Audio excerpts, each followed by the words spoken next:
Ibu pergi belanja dulu. Tolong kakak jaga adik-adik ya. Perintah ibu sebelum menstarter motor metiknya. Ibu menatapku dengan lembut. Senyumnya tersungging manis untukku. Sebuah lambaian diberikan ibu sebelum ia benar-benar hilang di telan kegelapan malam. Dia ibuku, wanita parubaya yang berpawakan tinggi, tidak terlalu gendut dengan kulit putih membalut tubuh. Wajahnya masih terlihat cantik dan menarik di usianya yang menginjak 45 tahun. Ibu seorang yang ulet dan bekerja keras, tegas, tetapi sangat mencintai semua anaknya dan suami. Di pertengahan malam seperti ini, ketika waktu menunjukkan pukul 02.00 dini hari, ibu selalu ke pasar untuk membeli sayur, lauk, dan barang-barang untuk warungnya esok pagi. Namun ada yang aneh dari diri ibu hari ini. Ibu nampak murung, tidak seperti biasanya. Sifatnya yang ceria, seolah sirna. Entah kenapa wajah ibu tampak lebih bersinar. Aku Widya, anak tertua dari 4 bersaudara. Ibuku seorang ibu rumah tangga, biasa yang membuka warung di depan rumah untuk membantu perekonomian keluarga. Ayahku seorang salesman yang kadang bertugas keluar daerah. Usiaku saat ini 17 tahun. Di usiaku yang remaja ini, di saat teman-temanku yang lain bisa bebas bermain, tetapi tidak dengan diriku. Hari-hariku hanya mengurus adik-adik dan membantu pekerjaan ibu di rumah. Tapi aku tak pernah mengeluh. Ada rasa bahagia ketika bisa meringankan tugas ibu. Ibu tidak pernah marah. Ia selalu tersenyum walaupun dalam keadaan lelah. Itu sebabnya aku dan ketiga adik-adikku selalu kompak untuk bekerja sama agar ibu tak kelelahan. Kami tak ingin ibu sakit, sedangkan ia harus mengurus kami selagi ayah mencari nafkah di daerah lain. Kututup segera pintu begitu ibu sudah tak terlihat. Dalam hati berdoa semoga ibu selamat dimanapun ia berada. Walau di hati terselip rasa khawatir yang amat sangat, namun segera ku tepis pikiran itu. Ibu pasti baik-baik saja. Di tengah kegelapan malam, seorang ibu dengan gagah berani memacu motornya membelah kegelapan malam. Ia tak peduli dingin malam menyelimuti perjalanannya. Pandangan matanya fokus ke jalan yang dilaluinya. Ia hanya ingin cepat sampai di pasar, berbelanja dan segera pulang. Ia takut meninggalkan anaknya berlama-lama. Ia takut terjadi hal buruk kepada 4 orang anaknya. Di tengah konsentrasinya mengendarai motor metiknya, tiba-tiba ia dikagetkan dengan seberkas sinar yang tampak dari kaca spion motornya. Sinar itu melesat mengikuti laju motornya. Hati si ibu yang bernama Marni itu mulai tak enak. Sinar itu kian mendekat dan mulai terlihat jelas, yang ternyata sinar dari lampu motor. Motor itu ditunggangi 2 orang lelaki parubaya. 2 lelaki itu tertawa menggoda Marni ketika motor mereka berpapasan. Tampak dengan jelas 2 lelaki itu mempunyai maksud buruk terhadap Marni. Marni ketakutan menyadari adanya bahaya yang sedang mengintainya. Ia kemudian mempercepat laju kendaraannya untuk menghindari 2 lelaki yang mengincarnya itu. Kebut-kebutan di jalanan tak terelakkan. Jalanan berlubang pun dilaluinya.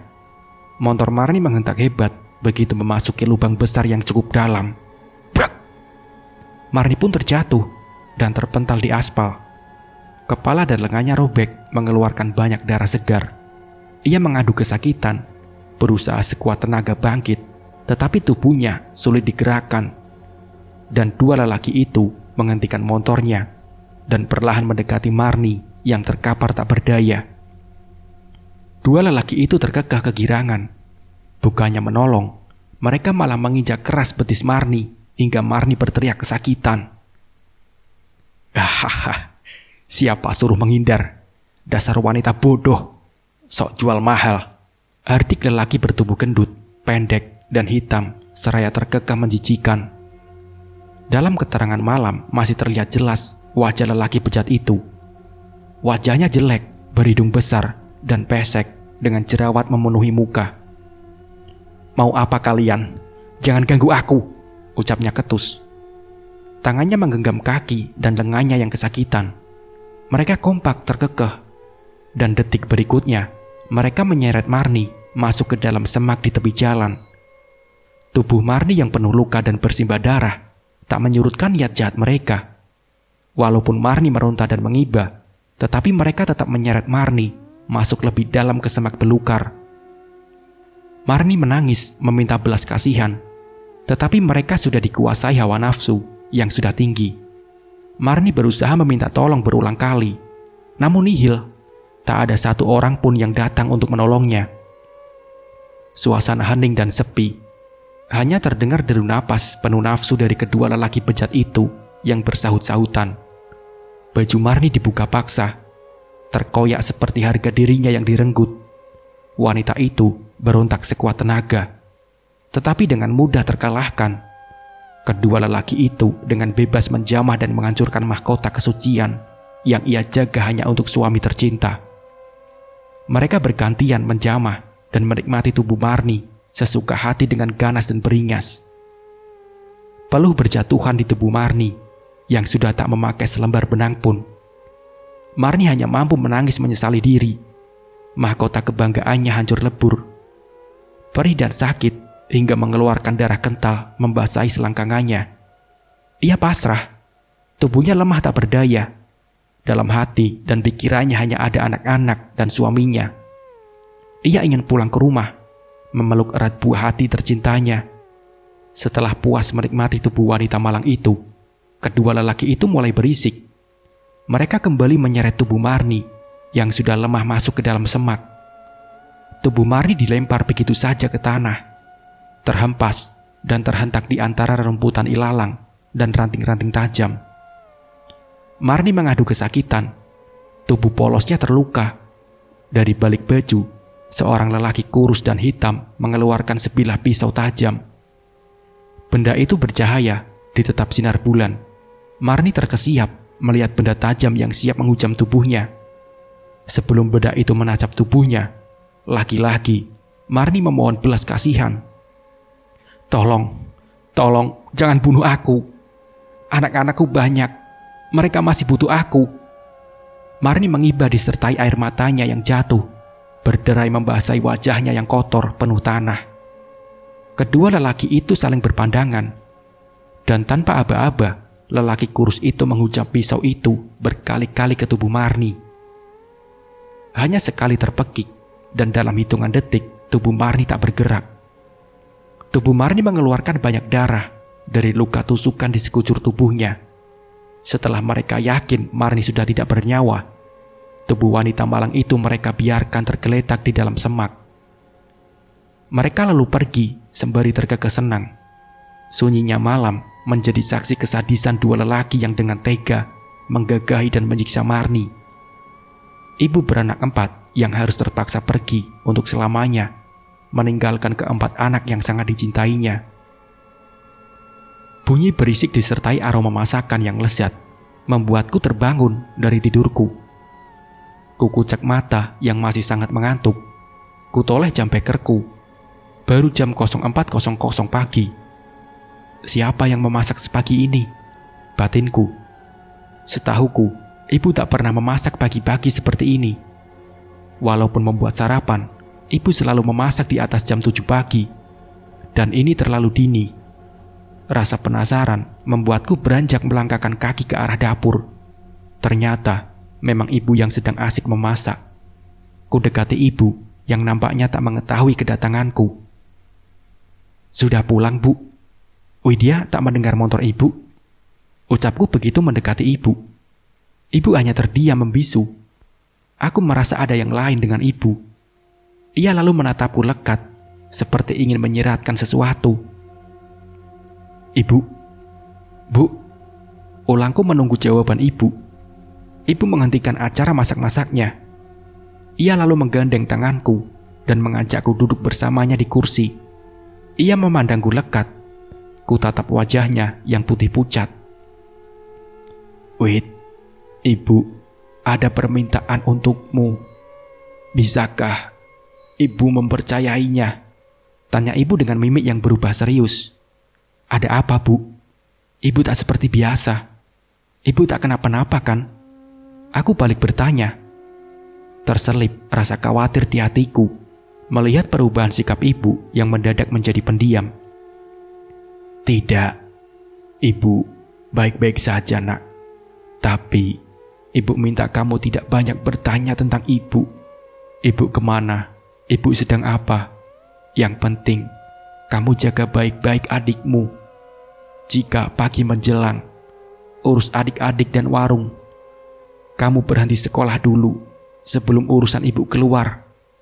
Jangan berani-berani masuk ke kamar ibu kecuali malam. Mengerti, nak?" Titah ibu. Tapi kenapa, Bu?" kataku lagi. "Sudah ibu bilang, jangan banyak bertanya. Lakukan perintah ibu. Itu saja," bentak ibu. Nyaliku berubah ciut. Ibu tak pernah membentak atau marah kepadaku. Ini untuk pertama kalinya ibu berbicara keras seperti itu.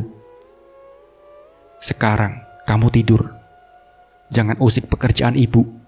Ibu pastikan kalian tetap makan enak dan pekerjaan rumah selalu beres. Kamu hanya tinggal menjaga adik-adikmu," selorah ibu dengan menunjuk kamarku. Ya, aku dipaksa untuk kembali tidur. Dengan langkah gontai, kuayunkan kakiku menuju kamar. Sedih melihat perubahan ibu. "Widya, Widya," panggil ibu. Dan aku pun menoleh wajah ibu yang berubah sendu. "Kamu baik-baik ya, nak. Ibu bisa mempercayaimu kan? Kamu harus tahu, ibu sangat mencintai kalian," ucap ibu. Dapat kulihat jelas, ibu menitikkan air mata di pipinya. Aku mengangguk pelan, dalam hatinya bertanya, apa sebenarnya yang ibu alami hingga membuatnya berubah? Gerutuku. Aku pun kembali tidur dengan memeluk adik bungsuku, Nina yang berumur 4 tahun. Ku tepis semua perasaan yang berkecamuk di hati. Ibuku pasti baik-baik saja. Jam beker membangunkanku. Kulihat jam sudah menunjukkan pukul 06.00. Sinar matahari bersinar terang, dan aku terlambat ke sekolah. Adik-adik serta mertaku bangunkan. Mereka anak-anak yang mandiri. Mereka bisa menyiapkan semua keperluan sendiri. Aku buru-buru menuju meja makan bersama adik-adikku. Semua sudah terhidang dan nampak sangat lezat. Nasi goreng udang dengan taburan bawang goreng dan telur ceplok, favorit kami semua. Dan selesai makan, adik-adik berhamburan pergi ke sekolah. Sedangkan aku sibuk mencari ibu, karena adik bungsu tidak ada yang menunggu. "Ibu, ibu, bu," panggilku seraya mencari-cari ke segala penjuru rumah. Ibu tak jua kutemui. Sepi, tak ada sahutan. Tapi seluruh rumah tampak bersih. Pakaian pun sudah terjemur dan piring-piring sudah tertata rapi.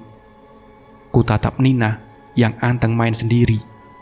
Ia tertawa seperti sedang diajak main dengan seseorang di sana. Tapi di sini hanya ada aku dan Nina. Tak ada orang lain selain kami. Seketika bulu kuduku meremang. "Ibu di mana?" gumamku. Teringat pesan ibu subuh tadi, dilarang bertanya, dan pesan ibu yang memintaku untuk tidak bersekolah demi menjaga ketiga adikku. Lututku seketika lemas. Terbayang di benakku impian-impian setelah aku lulus. Ingin kuliah dan mencapai cita-cita menjadi dokter. Dan kini, aku harus mengubur mimpi itu demi adik-adikku. Ku dekati Nina dan menggendongnya untuk membuka warung. Tapi Nina malah menangis, seolah tak ingin ku bawa menjauh. Hatiku gusar. Ada apa sebenarnya dengan Nina? "Dek, jangan nangis dong. Kita cari ibu ya," ucapku sembari menggendong Nina menuju warung. Berharap ibu ada di warung. "Kak, itu ibu ada di situ, Kak. Lagi nemenin Nina, Kak," berontak Nina. "Nina mau turun." Nina pun turun sambil menangis. Dengan sedikit kesal, kuturunkan Nina. Ia berhambur dan kembali duduk di tempatnya semula. Ada yang aneh. Kulihat dari sikapnya Nina. Ia berbicara sendiri, tanpa ada yang menemani selain aku. "Kakak," kata ibu, "nanti malam Nina bubuk di kamar ibu. Tapi kakak gak boleh ikut, ucapnya tanpa melihatku. Iya kan Bu? Nina kembali berbicara sendiri. Ah, Nina, kamu ngomong sama siapa sih? Di sini cuma ada kita berdua. Nina, sadar dek. Aku mulai gerah dengan tingkah laku Nina yang semakin aneh. Kakak Widya cantik. Ini ibu di depan kita, Kak. Ucap Nina menunjuk ke depan wajahnya. Aku semakin merinding, seperti ada yang tidak beres. Hawa di rumah ini mendadak dingin dan mencekam. Kubawa dengan paksa Nina untuk menuju ke warung.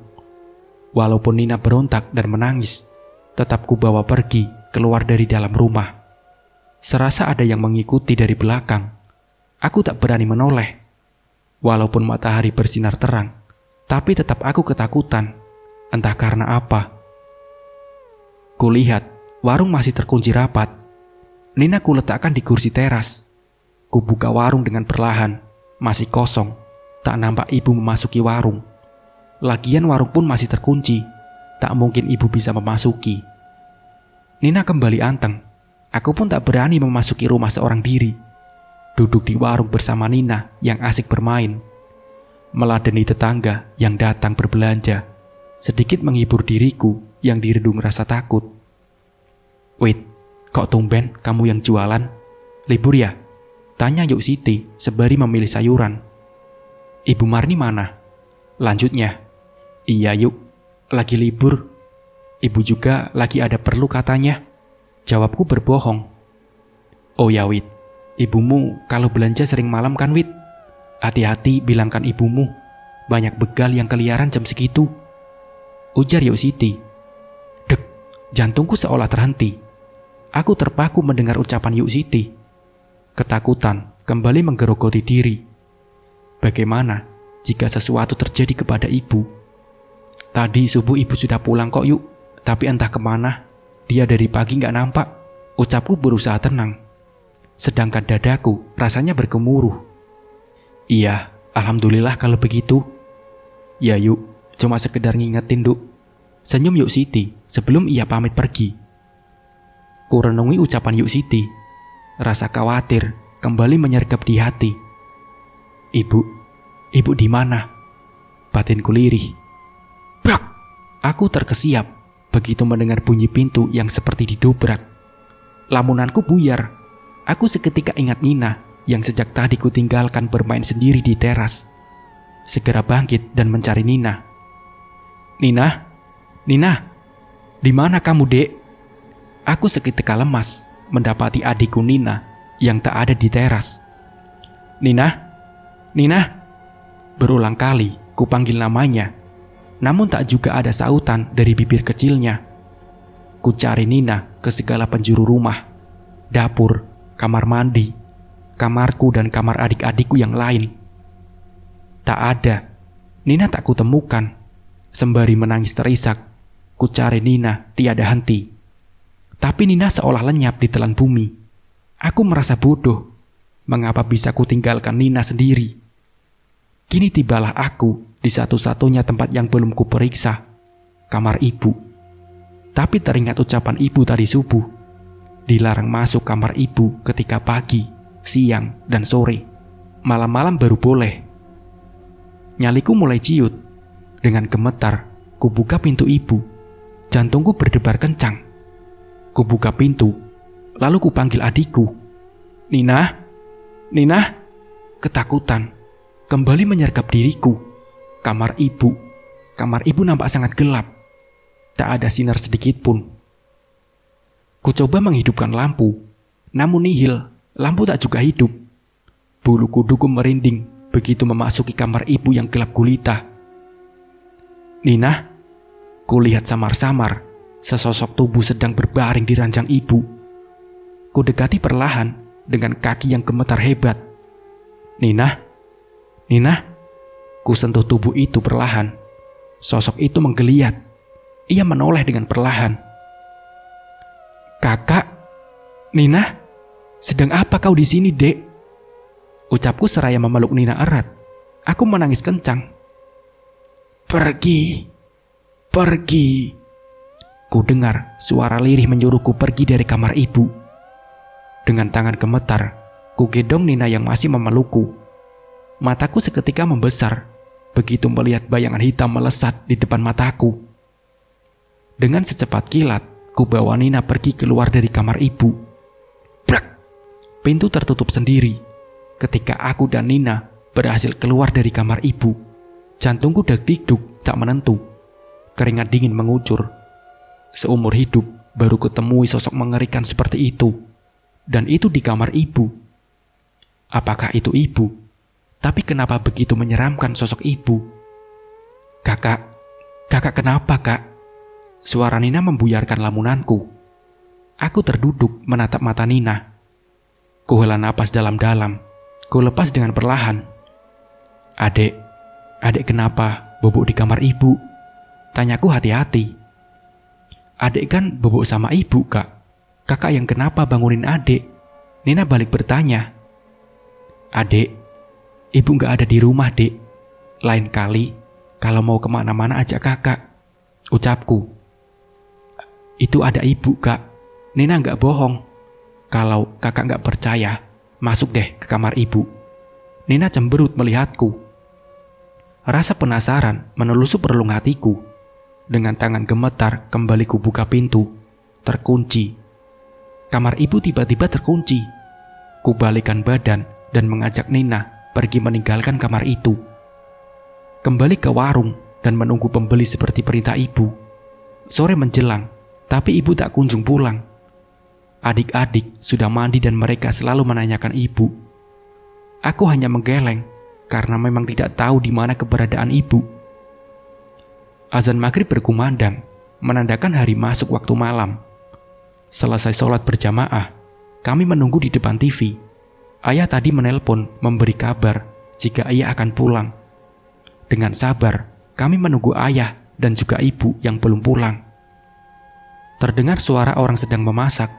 Aroma masakan dan suara perabotan di dapur terdengar nyaring di telinga. Kami semua berhadapan dan saling memandang. Perut memang keroncongan karena sedari sore belum makan. Lauk dan sayur yang dimasak ibu sudah ludes untuk makan siang. Ibu memang terbiasa memasak 2 kali. Sisa sayur dan lauk jualan yang tidak laku dimasak ibu sore hari. Ibu, ucap kami berbarengan. Bahagia rasanya mendengar ada aktivitas ibu di dapur. Rindu sekali rasanya, padahal baru sehari tidak melihat ibu. Kami berlarian berhamburan ke dapur, berlomba untuk melihat ibu. Rasa haru dan bahagia di mata adik-adikku melihat ibu yang sedang memasak di dapur. Ibu kemana aja? Dari tadi kami tidak lihat ibu, celoteh Dinda, adik perempuanku yang nomor 3. Ia berusia 10 tahun. Dinda mengelendot manja di pinggang ibu. Ibu menoleh Dinda, tapi ia tetap meneruskan memasak. Ibu, ada urusan sayang. Maaf ya, makan kalian terlambat, ucap ibu lirih. Widya, kamu tadi masuk kamar ibu ya? Kan sudah ibu bilang, jangan masuk kamar ibu jika hari masih terang. Ibu menatapku marah. Maaf bu, tadi Widya mencari Nina. Nina masuk ke kamar bu, jawabku dengan menundukkan kepala. Kamu gak usah takut, adikmu baik-baik saja. Ibu pastikan itu. Makanya kamu kalau jaga adik yang bener, cerocos ibu. Sudah, sekarang ayo makan anak-anak. Kalian pasti lapar, perintah ibu. Kami semua langsung duduk di meja makan, menatap masakan ibu yang nampak sangat lezat. Ayam goreng crispy dengan taburan saus tomat dan sedikit cabai merah, sayur capcay serta nasi hangat. Dengan lahap, kami semua makan bersama. Tapi ibu tak ikut makan. Ia berjalan ke ruang tamu, duduk diam menonton tanpa ekspresi. Wajah ibu nampak pucat. Setiap dekat ibu, wangi melati selalu menemani, membuatku terkadang merinding. Selesai makan, aku beserta ketiga adikku duduk menemani ibu sembari menunggu ayah pulang. Ibu jarang berbicara. Ia banyak terdiam. Sungguh sangat berbeda dengan ibu yang biasa. Assalamualaikum. Ayah pulang. Suara ayah terdengar dari balik pintu. Alhamdulillah, ayah pulang, ucap kami berbarengan begitu mendengar suara ayah. Waalaikumsalam, ayah, seru kami dengan berhamburan memeluk ayah. Anak-anak, ibu di mana? Tanya ayah, masih tegak di luar rumah. Ibu di sini, ayah. Dengan tersenyum, ibu menatap ayah dari balik pintu. Ayah mendekati ibu. Ia lalu mengecup kening ibu. Hal yang biasa ayah lakukan setiap berjumpa dengan ibu. Ayah memang suami yang baik dan ayah yang sangat sayang dengan keluarga. Jam menunjukkan pukul 24.00 malam. Semua sudah tertidur lelap. Begitupun ayah dan ibu. Dengan malas, kulangkahkan kaki menuju kamar mandi. Kubuka pintu kamar, kenapa gelap di seluruh ruangan? Tidak seperti ini. Apakah mati lampu? Tapi kamarku lampunya hidup. Sungguh aneh, batinku. Walaupun sedikit takut, kupaksakan diri menuju ke kamar mandi. Tapi langkahku terhenti begitu dekat dengan kamar ibu. Mataku terpana melihat sosok bergaun putih, berkelebat cepat masuk ke kamar ibu. Sosok itu berambut panjang, tergerai dengan noda darah di gaunnya. Aku terpaku, terdiam, kakiku terasa kaku. Aku begitu ketakutan, tak terasa celanaku basah. Mataku tiba-tiba buram, kepalaku rasanya berputar. Brek, aku pun terjatuh, dan semua nampak menghitam. Widya. Suara ayah terdengar nyaring di telingaku, disertai pukulan lembut di pipiku. Aku terenyak bangun, badan terasa pegal semua. Kuedarkan pandangan ke segala penjuru, di mana aku. Widya. Ayah mengulangi panggilannya kepadaku. Ayah menatap heran ke arahku. Iya ya, jawabku terbata. Kenapa kamu tidur di sini? Mana bau pesing lagi?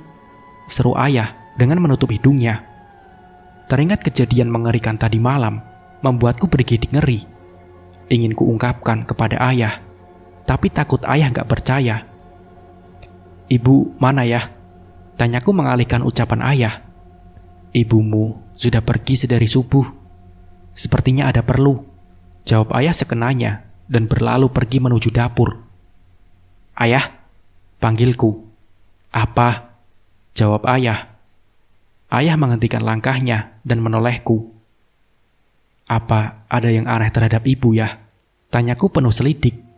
Gak ada, cuma ibumu sangat wangi dan menjadi pendiam. Seloroh ayah. Nah kan, aku yakin sekali ada yang tidak beres dengan ibu. Apa ibu selingkuh? Batinku. Prang! Tiba-tiba terdengar suara piring pecah. Aku dan ayah saling berpandangan.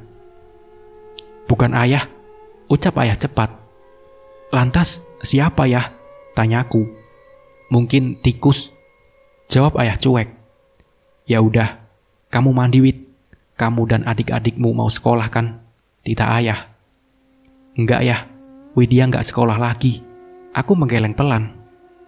Nah, kenapa? Kamu ada masalah di sekolah? Selidik ayah dengan tatapan marah. Enggak ya, ibu yang menyuruh Widya berhenti sekolah dan menjaga adik-adik serta warung di rumah. Aku membela diri. Memangnya ibumu kemana? Kan selama ini ibu yang menjaga adik-adikmu, Wid. Ucap ayah dengan kesal. Entahlah ya, ibu kalau siang sampai sore gak kelihatan, malam baru pulang. Widya gak tahu ibu kemana. Aku menjawab dengan menunduk. Baiklah, nanti malam kita bicarakan. Sekarang ayah mau pergi kerja dulu. Jaga adik-adikmu, Wid. Perintah ayah sambil berlalu. Aku hanya mengangguk pelan, berdiri dengan sakit sekujur tubuh, berjalan menuju kamar mandi. Benar kata ayah, diriku bau pesing. Selesai mandi, kulihat Nina asik bermain di sudut rumah yang masih terbilang kuno itu. Bangunannya seperti bangunan masa penjajahan. Lantainya pun masih memakai keramik kasar yang jika berbaring di atasnya terasa sangat dingin, walaupun suasana sedang panas. Rumah ini adalah rumah peninggalan orang tua ibu yang telah tiada. Jadi, bisa dibayangkan betapa tuanya bangunan ini. Tetapi bangunan ini masih sangat terawat. Biasanya, aku tak pernah takut tinggal walaupun sendiri di rumah ini. Namun, berbeda dengan 2 hari belakangan ini, rumah tampak sangat mencekam. Ku dekati Nina yang masih asik bermain. Nina seperti hari kemarin, berbicara sendiri. "Bu, ayo kita bubuk, Bu. Nina ngantuk nih." Seloroh Nina menatap ke depannya, seolah ada ibu di situ. Nina ngomong sama siapa sih? Nggak ada siapa-siapa di sini selain kita." Ucapku mulai takut. "Kak Widya, ini Nina ngomong sama ibu, Kak," sautnya tanpa melihat ke arahku. Ia asik memainkan bonekanya. Sesekali ia menguap. "Dek, nggak ada siapa-siapa di sini selain kamu dan kakak." Aku bertambah gusar melihat tingkah Nina. "Ibu di mana? Kenapa setiap hari terang ibu selalu hilang? Apa yang sebenarnya ibu sembunyikan?" Pertanyaan-pertanyaan itu kini terngiang-ngiang di kepala. "Kak, Nina mau bubuk sama ibu. Kakak jangan ganggu ya. Ngerti kan?" bentak Nina membuyarkan lamunanku. Ia berjalan sendiri ke kamar ibu. Tangannya seperti sedang menggadang sesuatu.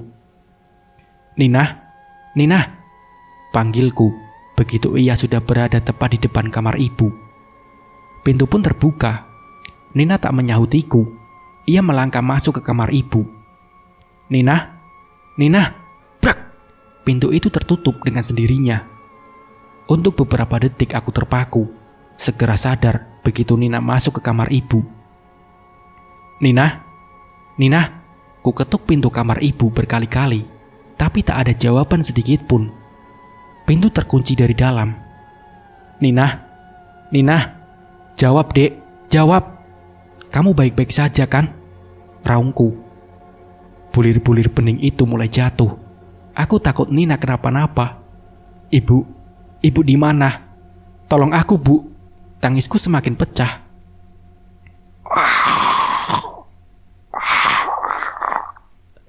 Ku dengar raungan dari kamar ibu. Aku beringsut mundur, berbalik dan berlari menuju kamarku.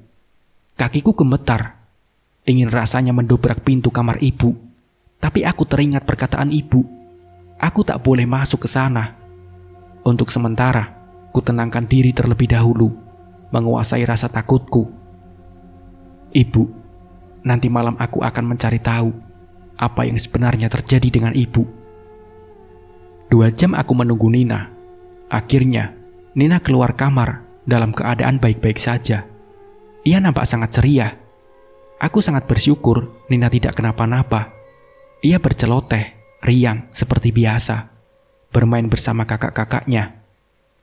Maghrib menjelang. Seperti biasa, ibu sudah tampak di belakang. Ia memasak. Begitu azan sudah selesai berkumandang, kami makan bersama. Tak ada yang aneh. Hanya wajah ibu tampak sangat pucat. Kami bersenda gurau bersama. Ibu sesekali hanya melempar senyum tipis. Tak banyak bicara. Gelap malam mulai menyelimuti. Rasa kantuk tak dapat ditahan lagi. Kami pun bersiap-siap ke peraduan masing-masing. Tapi tidak dengan aku. Walaupun mata sangat mengantuk, kupaksa tetap terjaga. Aku berencana akan mengintai ibu malam itu. Begitu semua sudah terlelap, aku mengendap-endap keluar kamar dan bersembunyi di balik almari kecil di sudut ruang. Lampu temaram hingga membuatku dengan mudah mengintai kegiatan ibu. Strak, strak. Ku dengar pintu kamar ibu terbuka. Dalam kegelapan, kulihat ibu keluar kamar dengan menyeret kakinya. Ibu memakai pakaian gaun putih panjang, persis seperti malam kemarin saat aku pingsan. Rambut ibu awut-awutan, tapi tak nampak noda darah di sana. Kenapa ibu menyeret kakinya? Apa ibu sakit? Batinku. Ibu menuju dapur. Ku dengar ibu mencuci baju. Tak lama, kembali suara piring yang beradu. Jam segini ngapain ibu beres-beres? gerutuku. Aku semakin heran karena waktu baru menunjukkan pukul 02.00 dini hari. Kulangkahkan kaki menuju dapur. Semua sudah bersih dan tertata rapi. Tapi kemana ibu? Ibu tak nampak sama sekali. Yang tertinggal hanya wangi melati. Di suatu pagi yang cerah, 5 orang bapak-bapak berniat memancing bersama. Mereka memarkir motor di dalam semak di pinggir jalan. Saat itu, udara sedikit mendung, hingga mereka merapatkan jaket karena dingin yang cukup menyiksa. Mereka dengan semangat masuk ke dalam semak, karena sungai yang mereka tuju berada cukup jauh, dan itu harus melewati semak belukar di sepanjang perjalanan. Setelah berjalan kurang lebih 10 menit, indera penciuman mereka dikejutkan dengan bau bangkai yang amat sangat. Awalnya mereka mengira itu adalah bau tikus yang kebetulan sudah menjadi buntang. Namun setelah itu terbantahkan ketika salah satu dari bapak-bapak yang bernama Kosim itu melihat baju wanita yang sudah terkoyak-koyak tak jauh dari mereka. Mereka pun saling berpandangan, merasa ada yang tidak beres. "Sim, apaan itu Sim?" tanya Tejo dengan menunjuk lembaran baju yang terkoyak di antara rumputan. "Itu kayaknya baju perempuan. Ayo kita tengok," ajak Kosim. Teman-temannya yang lain mengangguk serentak. Perlahan tapi pasti, bapak-bapak itu melangkah menuju baju yang letaknya tak jauh dari tempat mereka berdiri. Serak, serak, serak. Kaki-kaki mereka menginjak ranting dan rerumputan sekitar. Golok mereka arahkan ke sana ke sini untuk menebas rumput ilalang yang menutupi penglihatannya. Kosim mengangkat baju itu dengan sebuah ranting. Matanya memperhatikan dengan seksama. "Jo, ada darahnya Jo," pekiknya. "Waduh, yang punya kemana?" sahut Tejo. "Tejo, Kosim, ada celana juga di sini," sahut Diman seraya melambai-lambai. Iya, tapi pada nyium bau bangkai gak sih kalian?" ucap Kosim dengan menutup hidung. "Iya, baunya nyengat banget nih." Mereka serentak menjawab. Mata mereka mencari-cari ke sekitar. Golok Kosim melayang ke sana ke sini, membuka jalan yang tertutup ilalang tinggi. Matanya tiba-tiba membesar. Tak sengaja, kakinya tersandung sesuatu. Buk! Kosim pun terjatuh. "Ya, tolong aku," teriaknya kuat. Matanya membulat sempurna melihat apa yang disandungnya. Serta-merta ia menutup hidung karena bau menyengat yang masuk indera penciumannya. Bapak-bapak saling berpandangan. Mereka lalu berhamburan menyusul Kosim. "Astagfirullahaladzim," ucap mereka berbarengan. Nampaklah di mata mereka sesosok perempuan yang tidak memakai selembar benang pun dalam keadaan terbujur kaku. Badan sudah membiru dan dikerubuti belatung. Tubuhnya sudah tidak utuh. Sebagian telah mengelupas dan hampir terlihat tulang. Masih terlihat jelas bekas darah yang mengering di sekitar jasadnya dan tusukan benda tajam di tubuh perempuan malang itu. Bapak-bapak lari tunggang langgang, alat pancing dan golok melayang, terlempar entah kemana. Mereka berteriak, minta tolong dan mencari bantuan. Di sudut desa, tepatnya di warung remang-remang, berkumpullah sekelompok bapak-bapak Parubaya yang sedang bercengkrama. Mereka tertawa sambil bermain gaplek dan kartu. Minuman tua dan bir tak luput dari cengkeraman mereka. Wanita-wanita muda dengan pakaian seksi ikut menemani. Tawa mereka bersaut-sautan di tengah keremangan malam, seolah hidup mereka pasti lama. Begitupun dengan Warjo dan Maman, dua lelaki laknat yang baru saja menyiksa dan membunuh Marni, wanita malang yang jadi pemuas nafsu dengan keterpaksaan. "War, kamu takut gak kalau ibu tadi jadi hantu?" bisik Maman. Dalam hatinya, Maman mulai takut. "Alah, kamu mah penakut, Man. Kalau sudah jadi mayat, ya gak usah takut lah. Mana ada hantu," jawab Warjo Jumawa. Warjo yang bertubuh gempal dan pendek itu tertawa mengejek Maman. "Pulang yuk War, aku capek banget nih," ajak Maman. Sama, aku juga capek, sahut Warjo dan melangkah pergi mengikuti Maman dari belakang. Maman bersiap menstarter motor bututnya dan Warjo duduk di belakang. Motor melaju pelan karena Maman masih dalam pengaruh alkohol dan kepalanya sedikit pusing. Suara deru motor melintas jalan setapak desa. Suasananya gelap karena bulan tak menampakkan dirinya. Lampu penerangan pun tak ada. Maman hanya mengandalkan lampu motor bututnya. Maman. Maman menghentikan laju motornya. Warjo celingak-celinguk keheranan. Ngapain lu, Man? Jangan main-main deh. Tempatnya serem nih. Warjo menepuk pundak temannya. Ia mulai merinding ketakutan karena Maman menghentikan motornya tepat di depan komplek pemakaman. Gundukan tanah dan deretan nisan membuat Warjo bergidik ngeri. Angin semilir yang menggoyang pohon-pohon tinggi membuat Warjo ingin berlari. Man, teriaknya lagi. Maman tersentak kaget. Ia lalu menoleh Warjo yang menatapnya penuh rasa takut. Apaan sih, War? Sautnya kesal. Kamu yang apaan? Ngapain berhenti di kuburan? Serem tahu, sungut Warjo. Maman mengedarkan pandangannya. Ia terkesiap melihat deretan gundukan dan nisan di hadapannya. Kok kita di sini, War? Tanyanya polos. Belum sempat Warjo menjawab, mereka dikejutkan dengan bunyi benda yang terjatuh. Bup! Suara benda itu tak jauh dari arah mereka. Mereka saling berpandangan. Seketika mata mereka membulat sempurna. Tampak tak jauh dari hadapan mereka, sosok bergaun putih dengan rambut terurai panjang melambai ke arah mereka. Ia tegak tepat di bawah pohon kamboja yang sedang berbunga di area makam. Warjo, Maman, panggil sosok itu. Matanya melotot marah dengan lingkaran hitam di sekitar mata. Wajahnya putih pucat, tersenyum mengerikan, dengan tubuh yang gemetar disertai peluh yang mengucur. Man, itu apaan, Man? Ucap Warjo dengan kaki gemetar. Peluh membasahi wajah. War, kuntilanak itu, War. Tanpa sadar, celana Maman basah. Ia lalu ngompol di celana. Maman, Warjo, kemari, temani aku malam ini. Suara wanita itu lirih, tapi terdengar jelas di telinga Maman dan Warjo. Wanita itu berjalan lambat menuju ke arah mereka.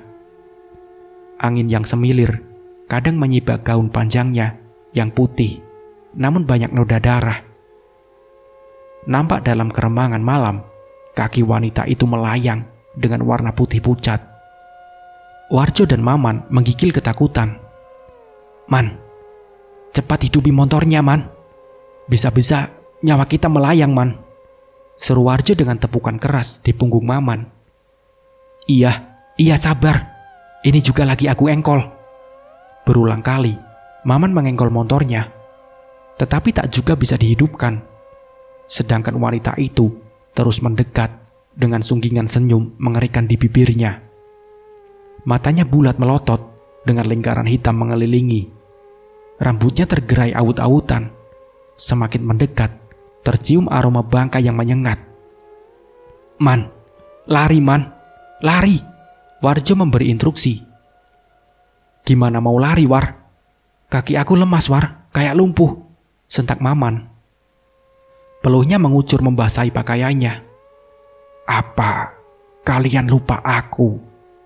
Wanita yang kau habisi. Aku tersiksa. Kalian pisahkan aku dan anak-anakku. Kalian kejam. Suara nyaring itu.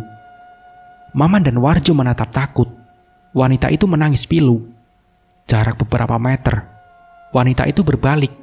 Maman dan Warjo ketakutan. Punggung wanita itu bolong besar dengan belatung yang bergerak, menggeliat dan menari-nari di sana. Maafkan kami, Bu, ucap Maman memelas. Matanya berkunang dan dunia seakan berputar. Bruk. Maman terjatuh Warjo pun bingung. "Aku tak akan memaafkan kalian. Tunggu pembalasanku." Ia kemudian terbang, membumbung tinggi melayang-layang di atas pohon kamboja. Warjo tak mau kehilangan kesempatan. Lelaki gendut bulat itu berlari meninggalkan temannya di areal pemakaman. Berlari secepatnya tanpa melihat ke belakang, walaupun ia mendengar suara wanita itu terkikik di kejauhan. Sudah seminggu, ibu dengan sikapnya yang aneh. Dan selama itu, aku tak tahu penyebab perubahan sikap ibu. Ibu selalu terlihat di saat malam dan menghilang di kala hari terang. Widya." Panggilan ibu membuyarkan lamunanku. Aku terkesiap dan langsung menatap ibu. "Iya, Bu," jawabku pelan. "Ibu mau ngomong serius denganmu," saut ibu. Widya juga, Bu," ucapku lirih. "Widya, ibu tahu kamu merasa aneh. Begitu juga ayahmu. Tapi yang harus kalian tahu, ibu tidak berbuat yang macam-macam. Waktu ibu gak ada, Wid, kamu harus janji jaga adik-adikmu. Ibu hanya meminta Nina menemani ibu. Relakan Nina." Suara ibu tiba-tiba meninggi, membuatku takut. "Ibu, maksud ibu apa, Bu?" Widya tak mengerti. Ucapku dengan menunduk, menghindari tatapan ibu yang berubah menakutkan. Bulu kuduku seketika meremang. "Seiring berjalannya waktu, kau juga akan tahu," lanjut ibu. Ibu berlalu masuk ke dalam kamarnya. Kurasakan hawa dingin menyelimuti tubuhku. Segera kutinggalkan dapur menuju kamar. Sikap ibu semakin aneh dan membuatku tak tenang dengan ucapan ibu. Kenapa ia meminta Nina? Mau dibawa kemana Nina? Pertanyaan itu terus terngiang di benakku hingga aku terlelap tidur. Brak! Bunyi pintu dapur membuatku terbangun. Aku segera berlari menuju pintu. Begitu juga ayah yang rupanya terbangun. Untuk sedikit kami saling berpandangan dan mengangguk serentak. Di kegelapan malam, kulihat Nina sedang berjalan sendiri menuju kebun belakang yang ditumbuhi pohon singkong dan pohon rambutan tinggi. Hasil ibu senang bertanam. Nina berjalan sendiri dengan tangan kiri ke atas, seolah sedang menggandeng seseorang. Tapi tak nampak siapapun selain Nina di sana. Nina! Teriak ayah. Aku terus berlari, mengikuti Nina tanpa alas kaki. Pikiranku kembali melayang mengingat kata-kata ibu. Mobil polisi berhenti di rumah sakit umum daerah. Dengan langkah gontai, ayah melangkah mengikuti ketiga polisi yang berjalan tergesa menuju kamar mayat. Jantung berdebar ketika kaki memasuki kamar mayat. Hawa dingin menelusup hingga relung hati. Salah satu polisi membuka salah satu brankas mayat. Tampaklah sekilas kaki putih yang sudah kaku. "Mari Pak, kemari." Salah seorang polisi melambai ke arah ayah. Ayah mengangguk pelan dan melangkah mendekati. "Astagfirullahaladzim," ucap ayah. Ia menutup mulutnya, menahan kengerian sosok yang dilihatnya. Walaupun sudah dibersihkan, nampak mayat itu sudah penuh dengan lubang bekas tusukan. Daging sudah tak utuh, hampir terlihat tulang putih. Pada bagian mata sudah tidak ada bolanya. Kulit sudah membiru dan mulai mengembung. Wajah sudah tidak dapat dikenali karena sudah rusak. "Ini Pak, barang-barang yang ditemukan di TKP." Pak polisi menyerahkan dompet, KTP, tas, dan juga baju yang ditemukan. "Ya Allah, iya Pak, ini semua barang-barang istri saya," teriak ayah menerima dengan tubuh yang gemetar. "Ibu, ya Allah Ibu, kenapa nasibmu seperti ini Bu? Maafin ayah Bu," ratap ayah. Pak polisi berusaha menenangkan ayah yang duduk bersimbuh sembari menangis terseduh. Hatinya sungguh hancur, dunianya seakan runtuh. Tanpa ayah sadari, di sudut ruang ada sosok yang sedang menatapnya pilu. Iya, dialah ibu. Tangannya terkepal dengan dendam yang memburu. Hatinya juga sakit melihat orang yang ia cintai terluka karena kepergiannya. Jiwanya tak tenang. Ia belum bisa menerima kematiannya. Suara telepon berbunyi. "Assalamualaikum ya. Cepat, kamu kabari keluarga dan adik-adikmu, juga tetangga sekitar. Kabarkan jika ibumu telah tiada," kata ayah dalam telepon. Bagai tersambar petir mendengar kabar yang ayah sampaikan. Tidak mungkin itu ibu. Aku tak percaya. Itu bukan ibu kan ya? Gak mungkin itu ibu, kataku menangis. "Kamu yang sabar kak, ini memang mayat ibu." Telepon pun terputus. Lemas rasanya tubuhku. Tidak, itu bukan ibu. Tidak mungkin. Teriakku membuat adik-adik yang sejak tadi ikut menunggu kabar ibu berlari mendekatiku. "Ibu kenapa kak?" tanya Dito, adik nomor 2. Lelaki remaja itu menatapku pucat, sedangkan yang lainnya menunggu jawabanku dengan sabar. "Iya, mayat itu memang benar ibu.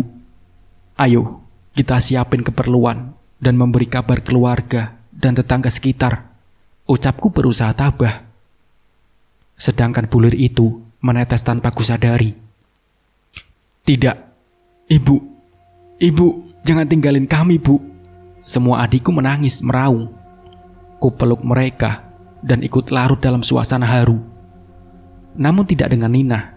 Ia tampak biasa saja, bermain dengan bonekanya. Tak ada tangisan, tak ada raut kesedihan. Ku anggap itu biasa. Mungkin di umurnya yang masih menginjak 4 tahun, ia belum banyak mengerti dengan keadaan yang sedang terjadi. Aku pun bersiap-siap memberitahu keluarga dan tetangga. Aku harus tegar, walau hatiku rapuh. Bagaimanapun, aku yang tertua dan semua tugas tertumpu di pundakku. Kalau aku lemah, bagaimana dengan ketiga adikku? Mayat ibu datang dibawa mobil ambulan rumah sakit. Mayat ibu dimasukkan ke dalam peti. Dari pihak rumah sakit melarang kami untuk membukanya. Dari awal hingga akhir prosesi penguburan, kami tidak diperkenankan untuk melihat ibu untuk yang terakhir kalinya. Derai air mata dan raungan menemani prosesi penguburan ibu. Suasananya mendung dan langit gelap menambah kesedihan. Rasanya dunia kami hancur. Tragedi hari ini seakan mimpi. Ibu tak mungkin tega meninggalkan kami sendiri. Malam ini, tahlilan pertama untuk ibu. Hujan deras sedari sore dengan kilat yang menyambar membuat sebagian warga urung datang ke rumah. Hanya beberapa orang yang datang.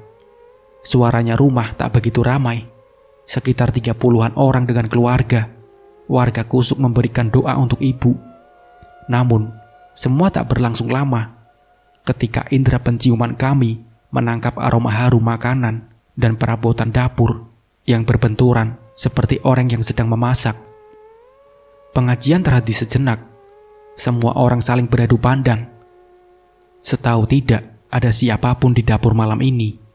Rasa penasaran menyergap hatiku, dan dengan perlahan aku beranjak dari tempatku dan berjalan menuju dapur, diikuti keluarga dan beberapa warga. Mata kami terpana melihat sosok yang sedang memasak. Ia memakai gaun putih panjang dengan rambut terurai. Hujan yang semakin deras diiringi kilat dan angin kencang menambah suasana mencekam. Ibu, panggilku lirih. Sosok itu menghentikan kegiatannya. Semua terpaku dengan jantung yang berdebar antara takut dan penasaran. Kepala sosok itu memutar 180 derajat. Matanya melotot dengan warna hitam mengelilingi. Senyumnya menyeringai mengerikan. Hantu! Semua orang yang melihat lari tunggang langgang. Termasuk keluarga yang datang dari jauh. Semua berlarian keluar rumah. Saking takutnya, mereka lupa untuk memakai sendal mereka kembali. Hanya aku, ayah, dan ketiga adikku yang masih berada tak jauh dari ibu. Tiba-tiba, di sekeliling ibu ada asap putih yang pekat. Seiring hilangnya asap, hilang juga sosok ibu tanpa kami sempat berucap. Mungkin ibu hanya ingin mengucap perpisahan. Ucapku yang diiringi anggukan ayah dan ketiga adikku. Suara berisik banyak orang membuat Maman dan Warjo terbangun dari tidur panjang mereka. Mata mereka terbelalak melihat sekitar. Banyak orang mengurumuni mereka dengan tatapan heran. "Pak, kenapa kalian bisa berada di sini?" ucap salah satu warga. Kami tadi malam." Maman menghentikan ucapannya, mengingat kejadian tadi malam yang membuatnya bergidik ngeri. "Tidak apa-apa, Pak. Motor kami mogok tadi malam dan kami kelelahan," ucap Warjo berbohong. Semua warga berangsur-angsur pergi meninggalkan Maman dan Warjo. "Man, ayo pulang. Nyawa kita terancam," bisik Warjo. Maman segera menstarter motornya. Hidup. Dan mereka segera pulang dengan jantung yang terus memacu. Mereka ketakutan. Pagi yang sepi tanpa ibu. Semenjak kami tahu ibu sudah meninggal, tak ada lagi sosok ibu yang memasak di dapur sebelum subuh. Aku menjadi lesu. Walaupun ku tahu ibu ternyata hantu, tetapi tak sedikit pun membuatku takut. Aku malah rindu. Rindu melihat sosok ibu. Kini aku berdiri di jendela dapur, memandang pepohonan singkong dan kebun mawar kecil kesayangan ibu. Aroma mawar terkadang menggoda indera penciumanku, terbang di bawah angin semilir ke arahku. Kuhirup wangi pagi sekuat yang aku bisa. Ku lepas dengan hati tertekan, sedih, pilu menelusup relung hatiku. "Ibu, di mana engkau, Ibu? Aku rindu," bisikku lirih. Angin dingin menyentuh pipiku. Entah kenapa, rasa sejuknya menenteramkan jiwaku. Seperti sentuhan halus tangan ibu. Apakah ini memang ibu? Ku pejamkan mata dan ku rasakan lebih jauh. Hingga ku terhanyut. Ku buka mata, ada ibu di sana dengan senyuman indah, menatap sendu ke arahku. Wajahnya pucat, tapi ku tahu ia penuh dengan cinta. Ia melambai mengajak aku mendekat. Ku bawa kaki ini melangkah, aku ingin segera dekat dengannya. Ia tersenyum dan memelukku erat. Aku balas memeluknya dengan air mata yang berderai. Sesak, aku tahu tak bisa jauh dari ibu. Ku benamkan wajahku di dadanya, menangis sejadi-jadinya. Aroma ibu begitu wangi, wangi melati yang menenangkan hati. Ibu menyentuh daguku dan melihat sendu ke mataku.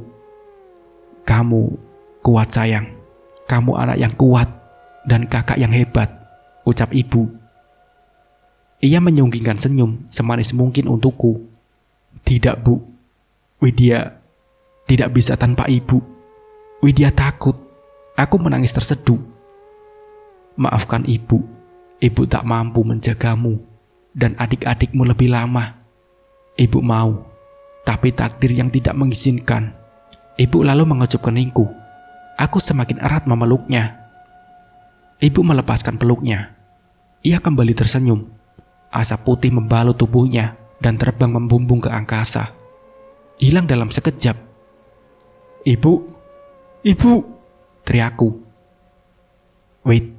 Widya." Ku rasakan seseorang menepuk pipiku kasar, membuatku tersadar dan mendongak ke atas. "Ayah," ucapku dengan tangan gemetar. "Kamu kenapa di sini, Wid? Duduk sendirian di dapur.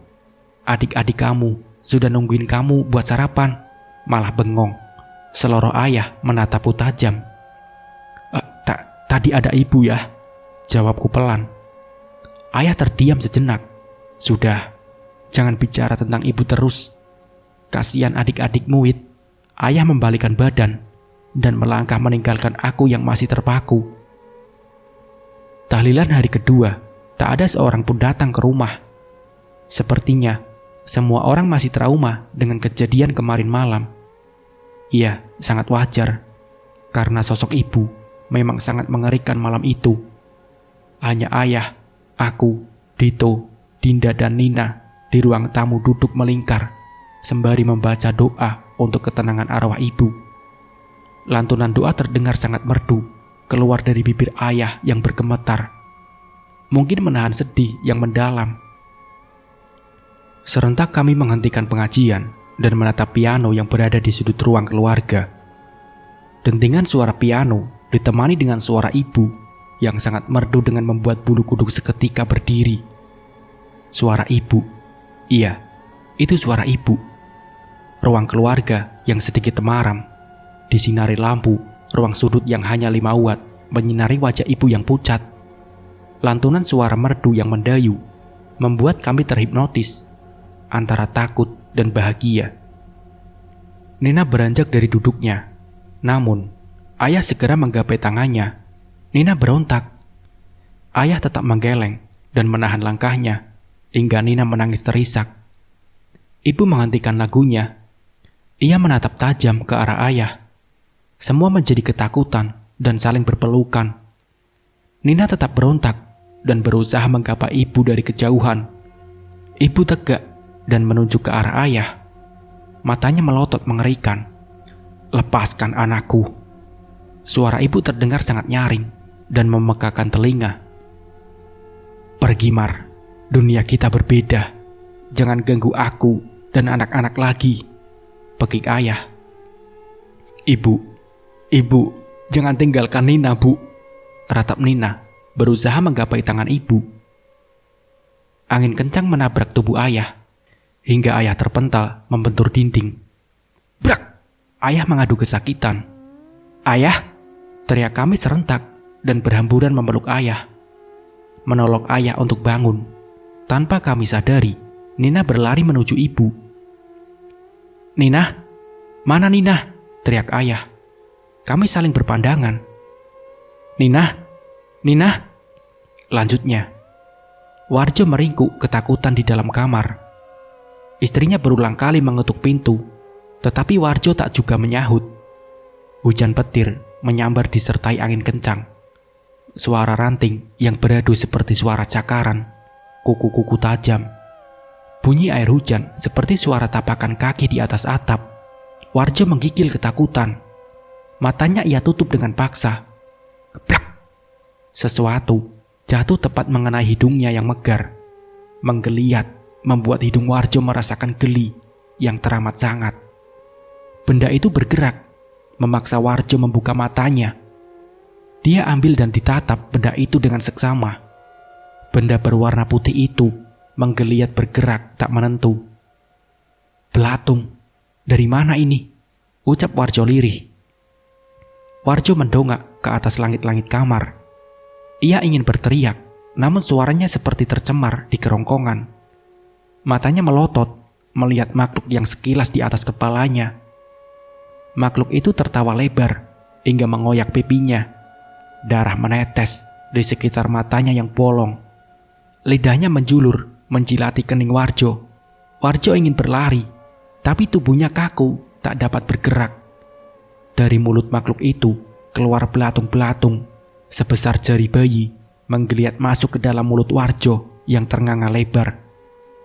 Dapat Warjo rasakan, makhluk kecil itu menggerogoti kerongkongan dan menari-nari menggelitik mulutnya. Kelabang besar sejempol orang dewasa keluar dari mata bolongnya, jatuh ke atas kasur dan merayap ke tubuh Warjo dan muka Warjo, masuk ke dalam kulit dan berjalan sesuka hati. Warjo menahan rasa sakit yang teramat, tak mampu bergerak dan membela diri, hanya mampu berpasrah dan menahan perih. Mata Warjo pun terbelalak. Napasnya ngos-ngosan memburu. Keringat dingin mengucur sebesar biji jagung menetes di keningnya yang lebar. Jantungnya berdebar kencang. Suara ketukan pintu terdengar. Bang Warjo, kenapa kamu Bang?" Suara istri Warjo di luar membuat Warjo tersadar dari mimpi buruknya. Ia bergidik ngeri mengingat mimpinya barusan. Dengan gemetar, Warjo melangkah mendekati pintu. Membukanya, dan ia tampak sangat pucat melihat wanita di hadapannya. Wajah Marni, wanita malang yang ia bunuh malam itu, tersenyum manis menatap ke arahnya. Matanya yang bulat memancarkan kebencian yang mendalam. masih teringat jelas di ingatannya saat Marni memohon kepadanya. Bias rasa bersalah itu terekam jelas di wajah Warjo saat itu. "Maafkan aku, Ibu. Aku tak tahu namamu. Ampuni aku, Bu." Warjo bersimpuh dan menangis di kaki wanita itu. Plak! Sebuah tamparan mendarat di pipi Warjo. Merah. Warjo terkesiap dan memegang pipinya yang panas. Ia mendongak dan melihat wajah wanita itu sudah berubah menjadi wajah istri tercintanya. "Ayo, jujur kamu Bang. Dosa apa yang kamu lakukan dengan wanita lain sampai kamu ketakutan kayak begini?" bentak istrinya. "Maafin Abang Juleha. Abang sudah tega memperkosa dan membunuh wanita yang hendak pergi ke pasar. Sekarang Abang diteror terus, Dek. Tolong Abang." Warjo masih bersimpuh di kaki istrinya. "Ya Allah, kejamnya kau Bang," bentak istrinya. "Aku tak mau punya suami pembunuh. Kau harus mempertanggungjawabkan perbuatanmu Bang," isak istrinya. Dilepasnya tangan Warjo yang melingkar di kakinya. Warjo pun berteriak. Dadanya terasa sesak. Ia kini menyesali perbuatannya. Dari kejauhan, lampu motor Maman menyorot seorang gadis cantik dengan tubuh yang aduhai moleknya. Jiwa kelakiannya tiba-tiba muncul. Gairahnya bergejolak melihat wanita itu berjalan melenggak-lenggok memamerkan tubuhnya. Motor pun direm mendadak tepat di samping wanita cantik. Wanita itu terkejut dan menghentikan langkahnya. Mata Maman berbinar melihat paha putih si wanita itu. Wanita itu menatapnya dengan senyuman yang menggoda. "Mau kemana, Neng? Malam-malam begini?" goda Maman mengerlingkan matanya.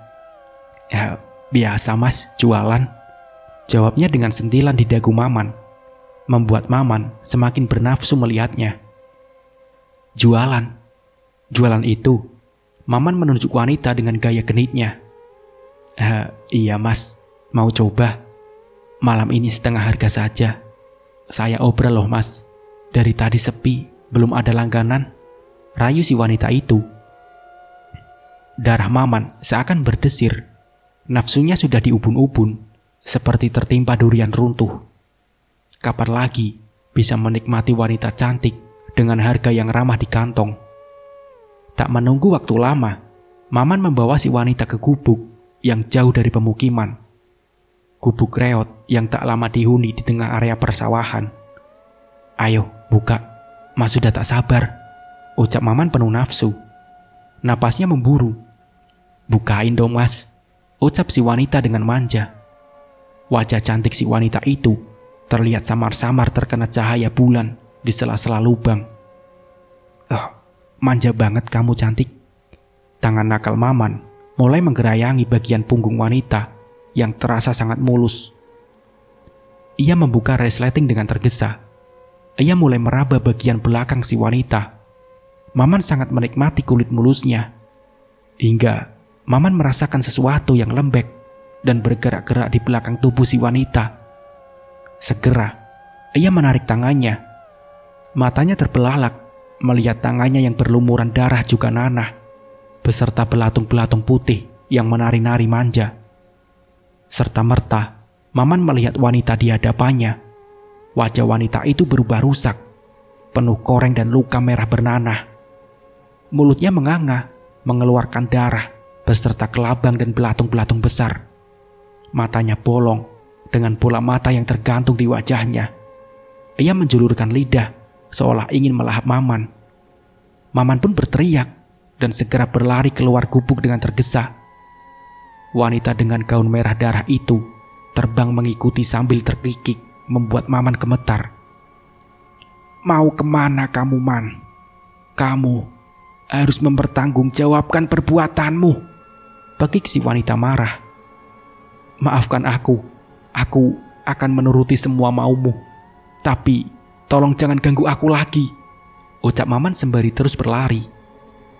Napasnya terasa tercekat. Ia sangat lelah hingga kakinya gemetar. Beruntung dari kejauhan, Maman melihat rombongan pria yang baru pulang dari masjid. Maman memanggil dan melambai hingga tak sadar kakinya menyandung batu. Para pria mendekat dan menolong Maman. Si wanita tak lagi mengejarnya. Kali ini, Maman selamat. "Nina, Nina!" Kami serentak mencari Nina ke semua sudut rumah. Tapi Nina tak jua ditemukan. Sedih, marah, takut bercampur menjadi satu. Di mana Nina? Mengapa ibu tega mengambil Nina? Apa ibu sudah tak sayang pada kami? Samar-samar, kami mendengar suara ibu dari dalam kamarnya. Kami saling menatap, ragu, karena tadi pun sudah mencari ke kamar ibu. Dan ayah, orang pertama yang berlari menuju kamar ibu. Ibu ada di sana bersama Nina. Ibu dengan cinta menimang Nina seperti biasa. Nina tampak lelap dalam dekapannya. Ibu tampak cantik, walaupun memakai gaun panjang.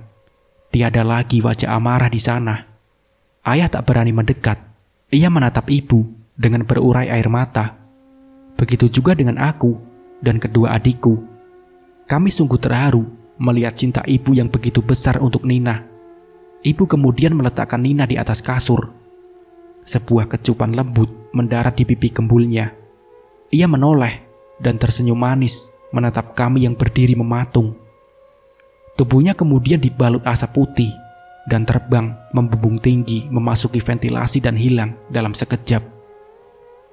Ayah melangkah mendekati Nina. Begitupun kami, anak-anaknya. Di tepi ranjang, kami saling berpelukan, menangis sejadi-jadinya. Kami takut bukan karena sosok ibu yang masih menghantui, namun takut jikalau Nina ikut dengan ibu, dan kami akan kehilangan Nina selamanya. Maman, pekik Warjo ketika melihat Maman melintas di depan rumahnya. Maman berhenti dan menoleh ke arah Warjo. Motor ia belokkan dan berhenti di rumah Warjo. Rumah sederhana berwarna hijau dengan banyak tanaman bunga di sekitarnya. Adem dan asri, hasil tangan istri Warjo yang rajin berkebun. Warjo menatap Maman dengan takut. Matanya membulat sempurna dengan bibir gemetar. Gemeretuk gigi yang beradu menandakan rasa takut yang teramat sangat. Maman mendekat. Ia sangat paham apa yang ingin Warjo sampaikan. Maman menghela nafas panjang melihat kegalauan sahabatnya itu. Maman, apa yang harus kita lakukan? Ucap Warjo pelan. Duduk dulu kita, War. Ajak Maman menuju kursi di teras Warjo. Kursi kayu berukir dengan bantal yang cukup tebal di atasnya. Mereka menuju kursi dan duduk berhadapan. Maman menatap serius ke arah Warjo yang tampak sangat gusar. War, aku ragu kalau kita harus menyerahkan diri ke polisi. Aku yakin hukuman berat akan kita terima. Ucap Maman dengan suara bergemetar. Tapi Man, wanita itu selalu menerorku. Ia sangat menakutkan, Man. Warjo mengepal tangannya yang mulai berkeringat dingin. Iya, aku pun sama. Tapi aku lebih takut mendekam dalam penjara, terkungkung di dalam, dan tak bisa kemana-mana. Maman memalingkan wajahnya ke arah jalan. Ia merasa dadanya sesak. Man, ayolah Man. Kalau terus begini, aku bisa gila, Man. Warjo meremas kepalanya. Ia benar-benar frustasi. Kalau begitu, kau saja sendiri. Tapi aku ingatkan, jangan kau bawa-bawa aku. Maman tak meneruskan ucapannya. Matanya menyorot tajam ke arah Warjo. Atau apa, Man? Warjo berbalik bertanya. Atau giliran istrimu yang bernasib sama seperti wanita itu, jawab Maman dengan wajah beringas. Nyali Warjo ciut. Ia tahu jika sahabatnya itu tak pernah main-main dalam berucap. Rekanya dalam bisnis perbegalan itu memang terkenal sadis dalam bertindak. Sudah belasan nyawa melayang di tangannya. Dan ia selalu bisa terbebas dari hukuman karena kepintarannya. Warjo menghela nafas panjang. Dadanya terasa sesak. Kau mengancamku, Man, bisiknya lirih. Terpaksa, jika kau masih nekat, War. Aku tak main-main dengan ucapanku. Ingat itu. Maman mendengus kesal. Ia pun beranjak dari tempat duduknya dan berlalu meninggalkan Warjo yang diam mematung, bingung. Malam ini suasananya cukup mencekam. Langit gelap tanpa sinar bulan dan bintang, menggoyang pepohonan dan menggugurkan dedaunan kering. Hujan mulai turun rintik-rintik dengan menusuk hingga ke tulang. Warjo meringkuk sendirian di dalam kamar. Istrinya memilih pergi dari rumahnya. Warjo sangat ketakutan. Was-was merasuki pikirannya. Rasa bersalah dan takut menjadi satu. Suara ranting pohon yang beradu terdengar seperti suara cakaran di luar sana. Warjo merapatkan kakinya. Walaupun suasana dalam kamar terang benderang, tetapi terasa sangat mencekam bagi Warjo. Lampu tiba-tiba mati. Suasana kamar seketika gelap gulita. Warjo membuka matanya dengan terpaksa. Ia membalikkan badannya dan memeluk guling di sampingnya. Ia malas untuk beranjak kemanapun dalam keadaan takut dan kalut. Warjo merasakan hembusan nafas di hadapannya. Busuk, bak bangkai, hangat memenuhi rongga hidungnya. Seketika, Warjo memicingkan matanya, berusaha fokus menatap guling yang ada di dekapnya dalam keremangan kamar. Retina Warjo membesar, bola matanya seakan ingin keluar. Genggaman tangannya segera ia lepas. Warjo menggeliat menjauhi sosok yang ia kira gulingnya tadi. Sosok itu menatapnya tajam dengan senyum yang menyeringai. Matanya melotot dengan lingkaran hitam di sekitarnya. Wajahnya putih pucat dengan ikatan di kepalanya. Sekilas nampak serupa guling dengan ikatan di kaki dan kepalanya. Warjo tak dapat berucap, hanya derai air mata memenuhi wajahnya. Sosok itu tertawa kencang. Ia tak bergerak, hanya menatap tajam ke arah Warjo. Aku mohon, ampuni aku. Aku akan menyerahkan diri ke polisi. Aku janji akan bertanggung jawab, ucap Warjo dengan bibir gemetar. Sosok itu menjawab. Ia hanya terkikik, ngeri membuat bulu kuduk Warjo berdiri. Warjo tak mampu berlari. Ia hanya pasrah. Sosok itu tiba-tiba dikelilingi asap tebal dan dalam sekejap hilang dari pandangan. Lampu kembali hidup. Warjo berucap syukur berkali-kali. Tekadnya sudah bulat. Besok ia akan menyerahkan diri ke kantor polisi. Ia tak ingin terus diteror makhluk mengerikan berulang kali. Ini sudah jadi konsekuensinya dari perbuatan kejinya. Setiap tengah malam, Nina selalu menangis memanggil ibu. Dan aku sudah terbiasa melihat ibu yang selalu datang lewat tengah malam hanya untuk membelai dan mencium Nina. Setiap tengah malam, Nina selalu menangis memanggil ibu. Dan aku sudah terbiasa melihat ibu yang selalu datang lewat tengah malam hanya untuk membelai dan mencium Nina hingga Nina tenang. Ibu, aku tahu ibu bukan lagi manusia seperti dulu. Ia selalu datang memakai gaun panjang dengan rambut terurai. Ibu pun selalu tersenyum jika berpapasan denganku. Ayah pun tahu, ibu selalu datang hanya untuk menenangkan Nina. Ibu tak jahat. Ia tak mengganggu kami sedikit pun. Jika lewat tengah malam, ayah selalu pindah ke sofa ruang tamu. Ia tak ingin kehadirannya mengganggu ibu. Widya. Ibu melambai ke arahku. Begitu ia melihatku mengintip dari balik pintu. Kulihat ibu sedang menimbang Nina sambil sesekali mencium keningnya. Aku mendekat dengan takut. Namun, ibu seperti tahu ketakutanku. Ia tersenyum sangat manis kepadaku. Ibu, aku kangen padamu. Jangan takut, nak. Ibu tak mungkin menyakitimu, ucap ibu lembut. Bu, ibu kenapa masih di sini, Bu? Apa ibu tak tenang? Aku berusaha berani, walau hati rasanya sudah mau pecah karena ketakutan. Ibu menangis, suaranya terdengar lirih. Iya, ibu masih ada urusan di dunia. Sebentar lagi, urusan ibu selesai. Dan cinta ibu kepada kalian membuat jiwa ibu enggan pulang. Aku merasa sangat terharu. Ibu begitu menyayangi kami. hingga ibu tak bisa pulang ke tempat yang seharusnya. Pulanglah, Bu. Tempat ibu bukan di sini. Widya janji akan menjaga adik-adik dengan segenap kasih sayang Widya, sama seperti cinta ibu untuk mereka, ucapku sembari menahan haru. Ibu hanya tersenyum. Ia kemudian meletakkan kembali Nina yang sudah tertidur ke atas kasur. Ibu tahu sayang, ibu percaya padamu. Tapi izinkanlah ibu bersama kalian untuk beberapa hari saja. Begitu urusan ibu selesai, ibu akan pergi. Ibu melambai dan kemudian hilang tak berbekas. Kulangkahkan kaki mendekati Nina yang tertidur pulas. Air mataku jatuh mengingat anak berusia 4 tahun itu harus kehilangan kasih sayang ibunya.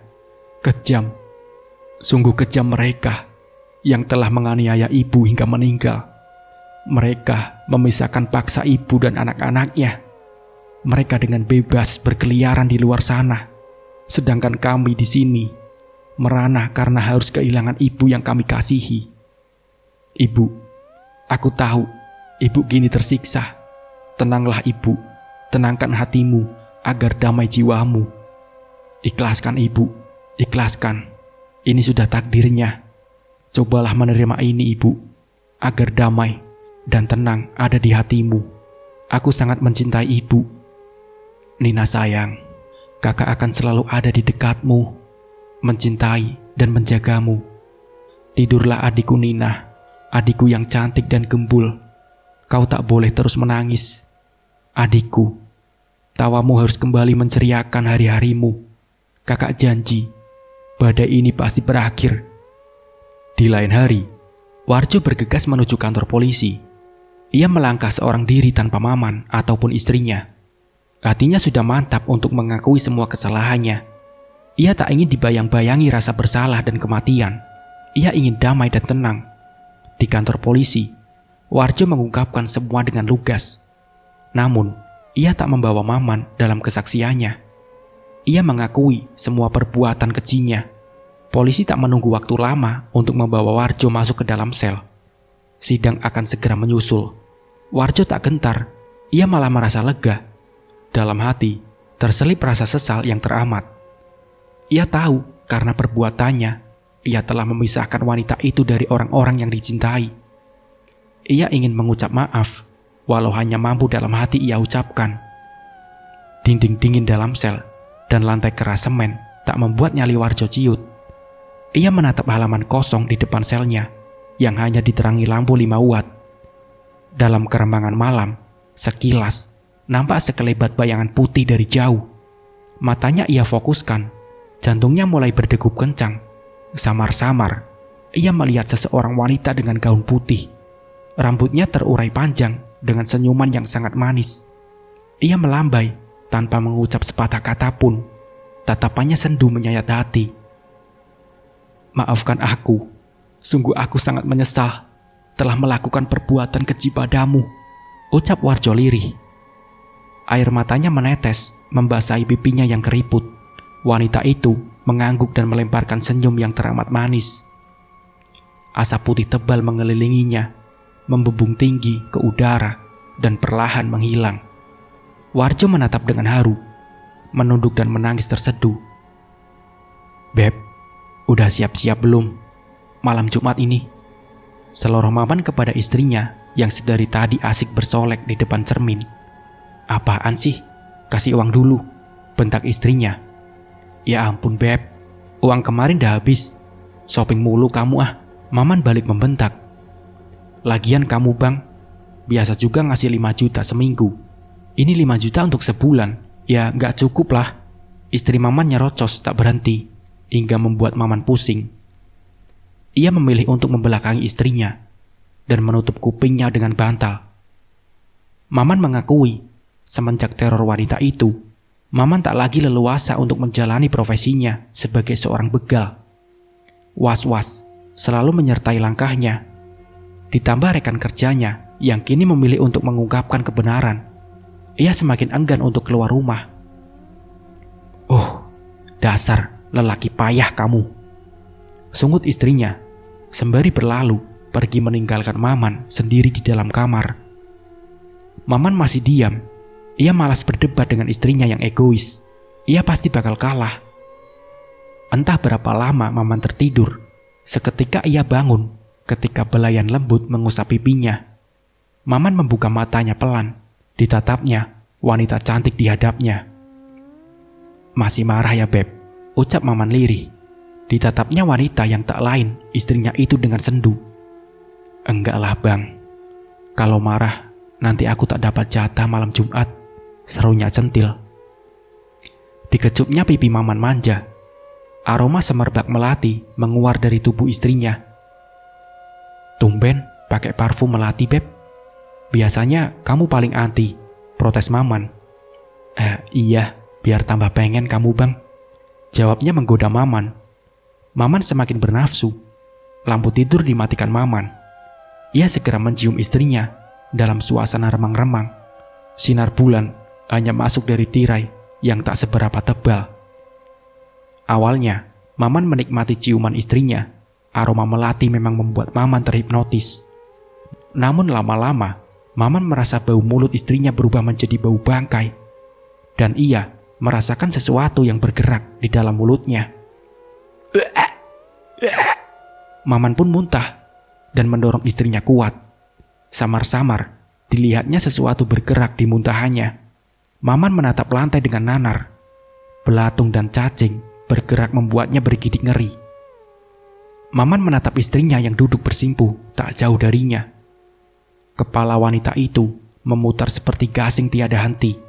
Maman tak berani mendekat. Ia beringsut mundur ketakutan. Beb, ucap Maman dengan suara bergetar. Bunyi leher istri Maman terdengar seperti patah-patah. Ia berhenti memutar kepalanya, menatap ke arah Maman dengan tajam. Wajahnya yang cantik, penuh polesan berubah sangat pucat. Lingkaran hitam di sekitar matanya.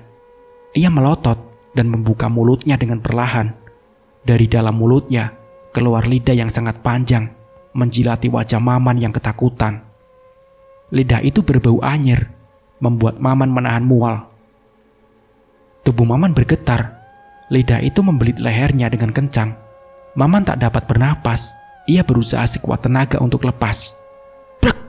Tubuh Maman melayang dan dilempar membentur tembok. Wanita itu melayang dengan gigikan nyaring memegahkan telinga. Maman muntah darah. Ia tak mampu bergerak karena dadanya terasa sangat sesak. Napasnya tercekat. Wanita itu melayang mendekatinya. Kakinya mengambang dengan rambut yang terurai. "Tamat riwayatmu, Man. Aku sudah memberikan kesempatan, tapi kau menyia-nyiakan," ucap wanita itu. Maman tak mampu berucap. Lidahnya terasa keluh. Ia hanya bisa pasrah ketika wanita itu memuntahkan ratusan binatang melata yang menggerayangi dan masuk ke lubang hidung dan mulut Maman. Kelabang dan kawan-kawannya memasuki dan menghancurkan tubuh dan organ dalam Maman. Dalam hitungan detik, Maman tergolek lemas. Tubuhnya penuh luka dan lubang, ulah binatang-binatang kecil yang berbisa. Bang, kok gelap sih?" Suara istri Maman begitu membuka pintu kamar. Ia merasa bersalah berkata kasar. Ia menghidupkan lampu dan mengedarkan pandangannya mencari Maman. Abang! Brek! Istri Maman ambruk begitu melihat keadaan Maman yang sangat mengenaskan. Para tetangga berdatangan mendengar teriakan. Mereka memandang ngeri jasad Maman. Jasad yang mengenaskan. Matanya hampir copot. Sekujur tubuh penuh lubang. Dari telinga, hidung, dan mulutnya keluar binatang-binatang kecil berbisa. Kelabang, kalajengking, dan lintah merayap keluar bersamaan. Mereka bergidik ngeri melihat Maman yang sudah terbujur kaku dan berlumuran darah. Entah apa dosa Maman sehingga ia bisa mengalami hal yang sangat mengenaskan seperti ini. Para tetangga berbisik dan bertanya-tanya satu sama lain. Istri Maman dibawa ke dalam kamar lain. Setelah sadar, mereka lalu segera mengebumikan Maman hari itu juga. Derai air mata istri Maman menemani prosesi pemakaman. Dari kejauhan, sosok tak kasat mata tersenyum penuh arti melihat nasib Maman yang berakhir tragis. Dendamnya telah terbalaskan. Maman merasakan buah dari perbuatan kejinya. Waalaikumsalam. Baik Pak, besok kami akan memenuhi panggilan sidang. Seru ayah serius, berbincang di telepon dengan seseorang yang tak kukenal. Gagang telepon diletakkan ayah. Mimik wajahnya berubah mendung. Ia menghela nafas dalam. Sidang apa ya? Dengan hati-hati, bibir ini berucap. Takut ayah menjadi marah. Sidang tentang pembunuhan ibumu, nak. Pembunuhnya sudah menyerahkan diri, ucap ayah menatapku sendu. Ya Allah ya, Widya harus ikut. Widya ingin tahu siapa yang tega berbuat keji kepada ibu. Teriakku. Derai air mata tak mampu kutampung. Dadaku rasanya sesak jika mendengar kejadian tragis tentang ibu. Iya, besok kita sama-sama ke sana. Namun, ayah mohon Wid, tahan emosimu. Ayah tak ingin arwah ibu semakin tidak tenang. Biarkan ibu pergi dengan damai, seru ayah. Ia menggenggam tanganku erat, terisak. Aku tahu, ayah pun sakit hati dan terluka. Bias kesedihan dan tertekan terlihat jelas di raut wajah ayah. Aku pun tertunduk dan kami sama-sama terisak, perih dan teriris. Luka yang belum mengering ini seakan kembali berdarah. Adik-adik keluar dari kamar bersamaan, mendengar isakan tangisku dan ayah. Mereka memeluk kami tanpa mengerti apa yang sedang terjadi. Kami memilih diam, kami tak ingin mereka ikut bersedih, terutama Nina. Hari terasa amat panjang, menunggu esok hari persidangan. Aku sudah tak sabar melihat sosok pria tega pembunuh ibu. Dadaku seketika sakit jika mengingat hal itu.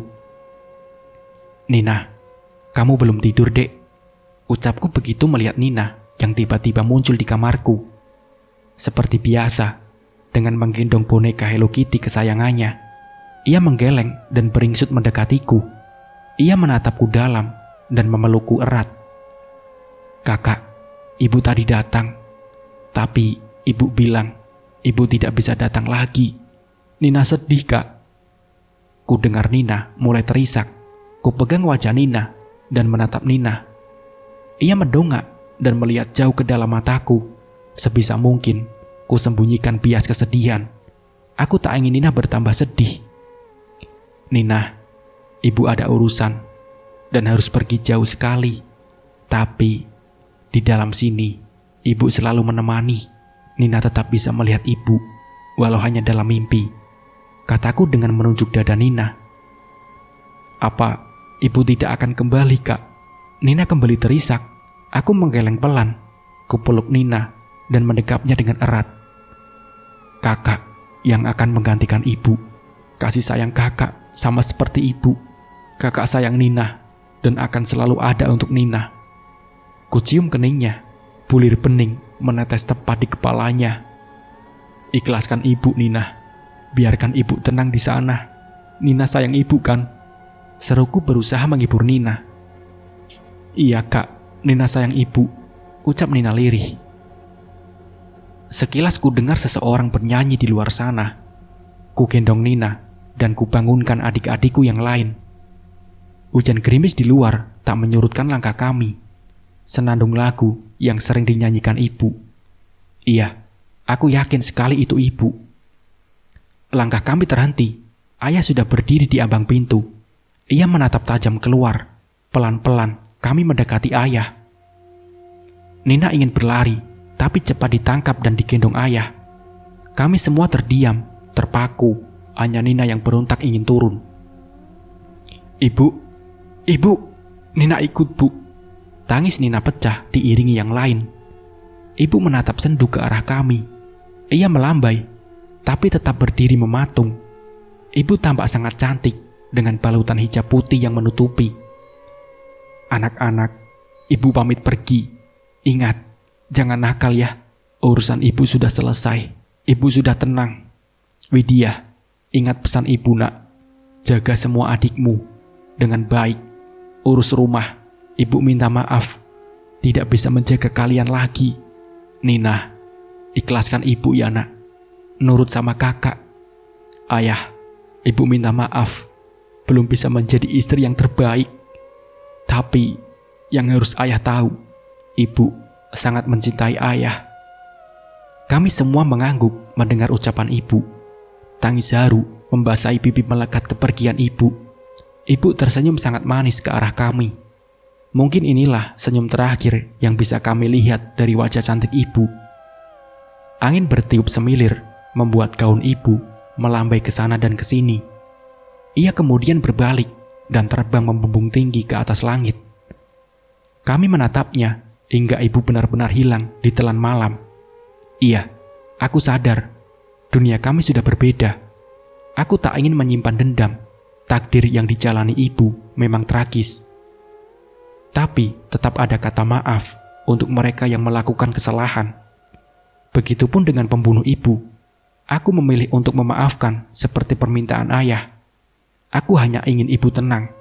Daripada menyimpan dendam, aku lebih memilih untuk fokus mengurus ketiga adikku, terutama Nina, adik bungsuku. Hari persidangan ibu tiba. Suasana berjalan hikmat, tak ada caci maki. Semua berjalan dengan sangat lancar. Pria pembunuh ibu yang bernama Warjo itu menjawab pertanyaan dengan baik dan mengakui semua perbuatannya. Ia pun menyampaikan kabar jika temannya yang juga menghabisi ibu sudah tiada. Dan kini, Warjo menjadi pelaku tunggal. Ia pun dijatuhi hukuman 15 tahun penjara. Lebih ringan dari tuntutan yang harusnya seumur hidup, karena ia mengakui dan menyerahkan diri dengan sukarela. Sebelum dibawa kembali ke dalam sel, ia sempat bersimpuh di hadapanku dan ayah. Ia menangis, meminta maaf atas semua kesalahannya. Dengan tegar, ayah memaafkan, begitu juga dengan aku. Hatiku lega. Kini, pembunuh ibu sudah mendekam di penjara. Ayah merangkulku. Kami berdua berusaha tegar menghadapi kenyataan pahit ini. Walaupun ibu sudah tiada di dunia, tapi ia selalu ada di hatiku. Ibu sudah tenang di sana. Aku berjanji akan menjaga keluarga kita, Bu. Ibu jangan khawatir. Doa kami akan selalu kami lantunkan untuk ibu. Tenanglah di sana, Ibu. Tunggu kami. Kita akan bersama-sama kembali suatu saat nanti. Di dunia berbeda, dunia yang kekal dan abadi, dunia yang tiada sedih dan sakit hati. Nah, seperti itulah kisahnya. Semoga dari kisah ini kita bisa mengambil hikmah dan pembelajarannya. Mungkin cukup sekian dari saya. Wassalamualaikum warahmatullahi wabarakatuh.